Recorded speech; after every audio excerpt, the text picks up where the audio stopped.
Vanmorgen zei ja, je keek voor mij, ik wil gewoon meer iets delen vanochtend. En Habakuk 2 vers 1 sê die Here, die klip in die meer sal uitdruk. Nou bly jy moet vir my mooi luister, jy moet my verstaan, jy moet my hoor. Die Bybel sê, die klip in die meer sal uitdruk. Dit beteken simply.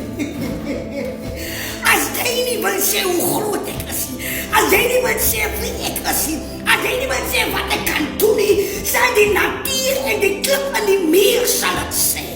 Nou baie van julle kom op social media en sê, hoe kan jy van die Here praat? Wat maak jou so kwaai om van die Here te praat? Kom ek verduidelik jou wat ek my kwaai maak.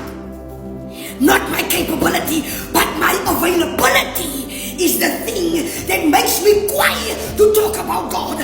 Ek is available vir die Here. Kijk, dit gaan nie oor 'n kwaai pad en 'n paar puntskoene en jou rabakassita rabababar so doen nie. Dit gaan oor in jou tyd.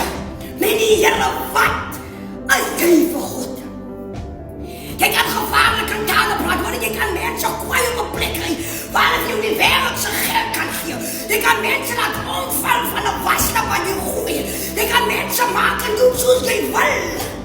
Maar as jy available vir God, nee, want jy moet my verstaan en jy moet my hoor wat ek jou sê.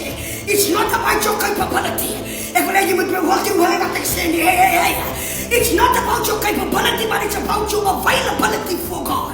As hoe jy vir God as wanneer jy jou nodig het.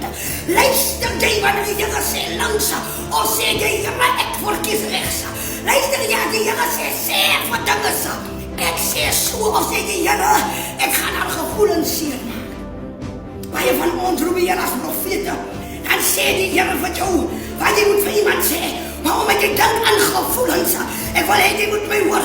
God is not moved by your emotions. Omdat jy dink aan gevoelens, wil jy nie die mense sê wat die Here sê nie. Want jy is te bang jy verloor vriendskappe. I rather lose friendship because of what God said and give them what lands. Jy hoor my nie. Nou wil jy moet met die een ding verstaan is, op social media kom jy en jy vraag, vir wat wil jy so oor die Here praat? Kom ek het nieuws vir jou, Judge Judy. Judge the Judge. Ek het nieuws vir jou. Jy was hier available vir God nie. En jy het die doel oorgegooid en wil God jou wou gebruik het. Hey, ek het gehoor wat die Here sê, die Here sê, folks, ek wil jy moet die mense sê wie ek is. Want baie van hulle bevraag jy nog of ek regtig bestaan. Maar ek is hier om jou te sê, die Here is nie hier om te hoor hoe kwaai jy Engels praat. Hoe kwaai jy spring van die een hoek tot die ander. Hy is hier om te hoor wat jy te sê oor te hom. Hy is hier om te hoor dat hy die mense sê, my God is nie 'n 911 God nie, maar my God is 'n 24/7 God. Jy kan hom enige tyd vra en hy sal vir jou deurkom. Die Bybel sê in sy naam sal hy jou gee wat jy vra, so jy beter dit toets en jy sal sien wie die Here is.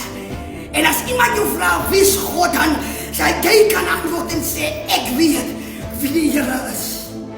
Be available to God. Die Here seën. Amen. Wie is God dan?